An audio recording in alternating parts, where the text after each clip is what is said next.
Hey, so what happened to the pending invasion of Venezuela? You know, that was in the news for weeks and weeks and weeks. I think we're seeing a complete replay of the invasion of Panama, especially how that played out for a few years prior to the actual invasion. So what happened? Last month, it was all about the U.S. was getting ready to invade Venezuela, and nothing happened. It was what they would say, a nothing burger. And then it sort of just disappeared, fell off the radar. In fact, just recently, I think in the last few hours, a fourth drug cartel ship was sunk by the U.S. Navy or U.S. Coast Guard. There, the U.S. Navy has essentially created a blockade, if you will, of the Venezuelan coastline to prevent any drug cartel ships from leaving Venezuela. One question that I wanted to ask you guys, because I know you guys are a pretty smart audience, why would the cartels even send a ship out, knowing full well that the U.S. Navy and Coast Guard has an entire task force there with dozens of naval and Coast Guard helicopters, aircraft, destroyers, and even the forces of the Dutch Navy is assisting the U.S. Coast Guard. So why would they even try to run the gauntlet? I mean, it's just, they know they're going to get killed. So something doesn't smell right there, and that's what got me thinking about comparing this crisis with Venezuela and President Maduro to that of the issues that the United States had with Panama back in the 1980s, and culminating in the Panama invasion in 1989. In 2020, the U.S. Department of Justice indicted the Venezuelan leader Nicolas Maduro on charges of narco-terrorism and drug trafficking. Now, it's interesting because this is a U.S. court indicting a foreign leader in another country. And it happened with Noriega back in the 1980s. So let's unravel that a little bit. Drug cartels, of course, are now considered terrorists. And by extension of that, the never-ending war on terror would allow the U.S. to take action against Venezuelan President Maduro and actually go in there forcefully and arrest him. And that's why there has been a task force out there to try to force him to step down peacefully. There's been some ongoing negotiations, I'm sure, in the background. There's always more to the story than meets the eye and gets reported. But the invasion force that the U.S. Navy has sent out there, the task force, the Iwo Jima task force, is a real threat. I mean, it's got 4,500 Marines that are just, battle hardened. We've got all kinds of auxiliary ships. There's aircraft. In fact, F-35 stealth fighters were just spotted in Puerto Rico being redeployed there. And that's within strike distance of most of the northern coast of Venezuela, including the international airport there and in Caracas and, other key points that they could easily attack and destroy. And so I will make a comparison there of forces too, because when you look at it, it's so lopsided. I mean, the question comes is, can the U.S. do this legally? I mean, is there international law that allows them to do this? I'm not an expert in that, so I can't say, but I think we're seeing a complete replay of the invasion of Panama, especially how that played out for a few years prior to the actual invasion. So let me go back in time a little bit and tell that story, because it's important to take that into context with what's going on right now in Venezuela. You're going to love this. So Manuel Noriega was the de facto ruler of Panama from like 1983 to 1989. When he was obviously deposed when the invasion happened. He was captured, arrested, and sent to the United States to be held for trial. Nonetheless, he was a military dictator of the country. He was running the country pretty much like President Maduro is doing it, except Noriega was a military man, and he wanted to sort of downplay his role and do things from, behind the scenes, so to speak. Initially, when Noriega took power, the United States welcomed that. They wanted a strong leader in there.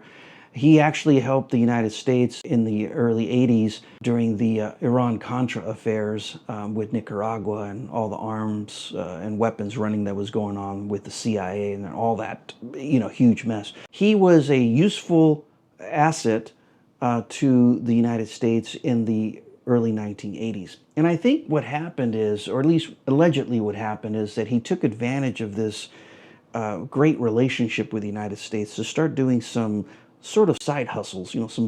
He decided that he was going to move some drugs through Panama. So he essentially became a drug trafficker. Drugs were flowing from South America, probably from Colombia, going into Panama, and then it was going out to different areas, Cuba, Mexico, and eventually making it out to the United States. So that's the backstory, anyways, that we got, that his operations had increased and that he was pushing the drug trafficking into the United States.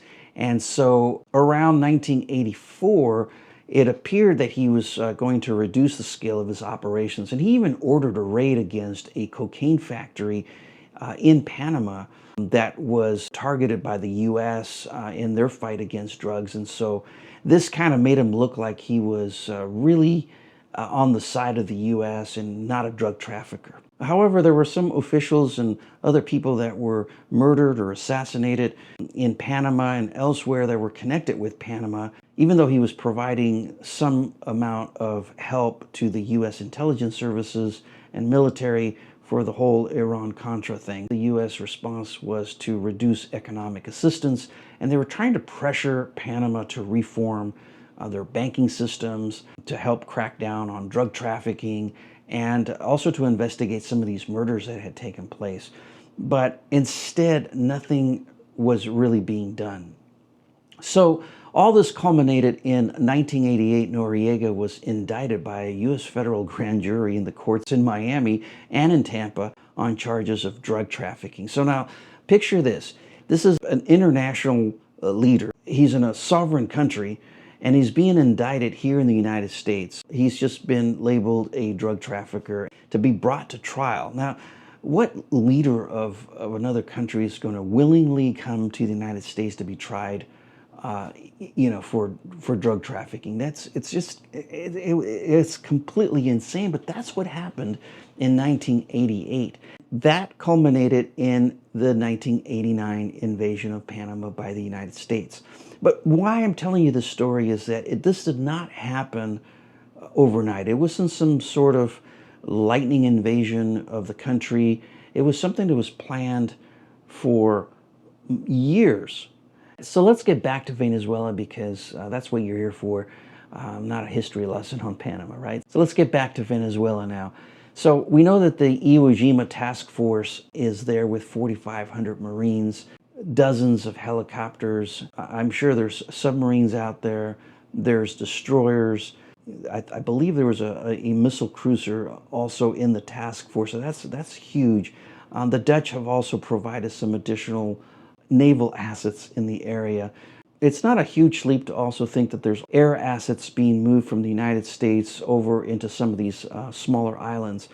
Now, we do know that in Puerto Rico, F-35 fighters have been deployed there, and if we look at their stats, they have the capability of striking the northern coast of Venezuela. So the international airports, some of the auxiliary airports there, Caracas directly, any of the air and naval assets that Venezuela may have there can easily be attacked and destroyed. And it's really a one-sided battle at this point, because their aircraft are so outdated in comparison to what the United States has.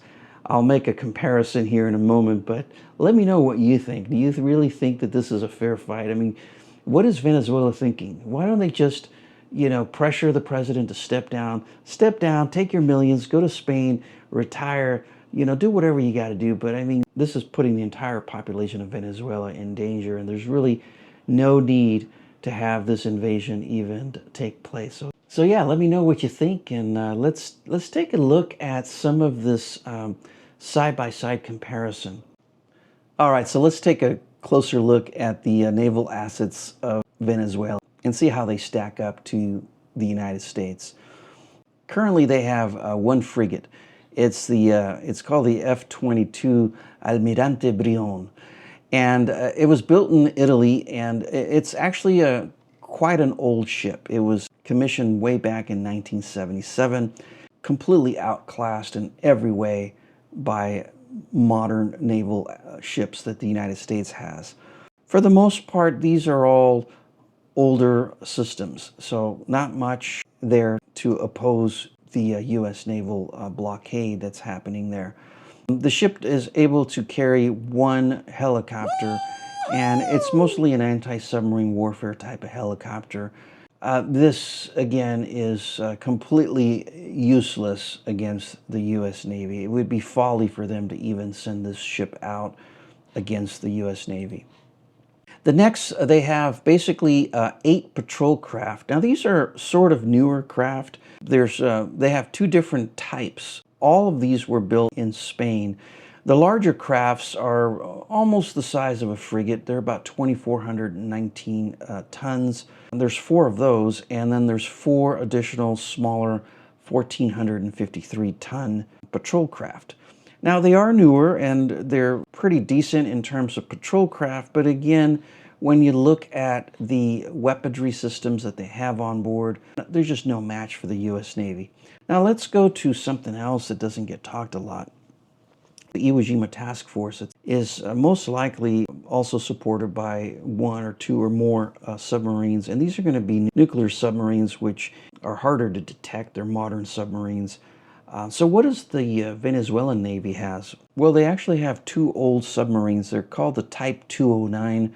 They were built in Germany, and they go all the way back to like the late 1960s, early 1970s.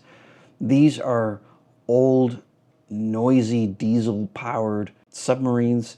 And again, while they're very capable for South American waters and for some defense purposes and things like that, they're pretty much obsolete. I mean, these things can be heard probably hundreds of miles away by the U.S. Navy.